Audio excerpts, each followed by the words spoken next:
कई देशों में जहाँ से पेट्रोलियम, एलपीजी जाती थी, सब अवरुद्ध हो चुका है, जिसमें समस्याएँ आ रही। अवस्था इस कदर है जिससे लग रहा है कि लॉकडाउन की स्थितियाँ बन रही हैं। जगह-जगह पेट्रोल के लिए लंबी कतारें लग रही हैं। अभी एलपीजी की कतारें लगनी शुरू ही हुई थी कि वो ख़त्म नहीं हुई, फिर से पेट्रोल की कतारें लगनी शुरू हो गई। अब दोस्तों 28 फरवरी से युद्ध चल रहा है।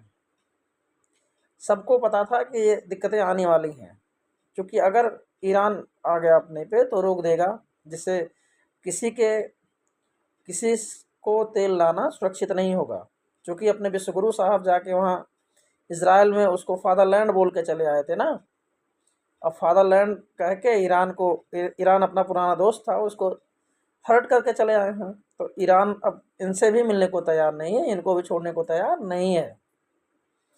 अब इसी बीच खबर 10 मार्च की है दोस्तों।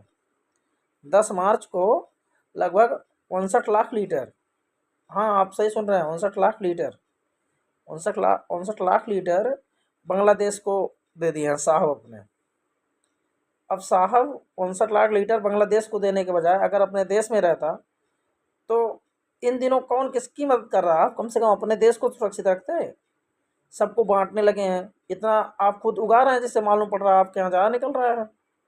सबको देते चले आ रहे हैं, अब दे दे के परेशान होते चले आ रहे हैं।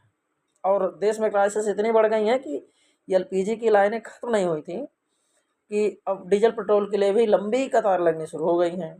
कहीं कोई मारपीट कर रहा है, उसी के लिए कोई गैलन लेके जा रहा भरा रहा है कि अब ख़त्म हो रहा, तब ख़त्म हो रहा है। तो दोस्तों कहने का मतलब यह है सीधा सीधा कि अगर अपना घर चलाने के लिए व्यवस्था नहीं है तो दूसरा घर देखा नहीं करते। और साहब अपने इतने दयालु हैं कि वहाँ दे गए, और अंधभक्त बेचारे पापा पापा के चक्कर में परेशान हैं। इनको कुछ बोलना ही नहीं है, क्योंकि पापा की है ना। अगर यही कोई और किया होता तब तक ये मर गए होते, सब चिल्ला चिल्ला के गाली दे के थक गए होते। बांग्लादेश में हिंदुओं पर अत्याचार हो रहा है हिंदुओं पे, बांग्लादेश ऐसा है वैसा है। अब पापा दे रहे बांग्लादेश को तेल, इस पे तो कोई बोलेंगे नहीं, क्योंकि पापा है ना। लगे रहो अंधभक्तों, इसी को अंधभक्ति ही कहते हैं। जब कोई सही बोले उसको तुरंत गरियाना शुरू कर दो, काहे कि दिमाग गोबर भरा है, गोबर ही है, क्योंकि बोल सकते नहीं हो ठीक से। लहजा जो है ख़त्म है, अंधभक्ति के चक्कर में किसी को कुछ भी बोलते जा रहे हो, पगला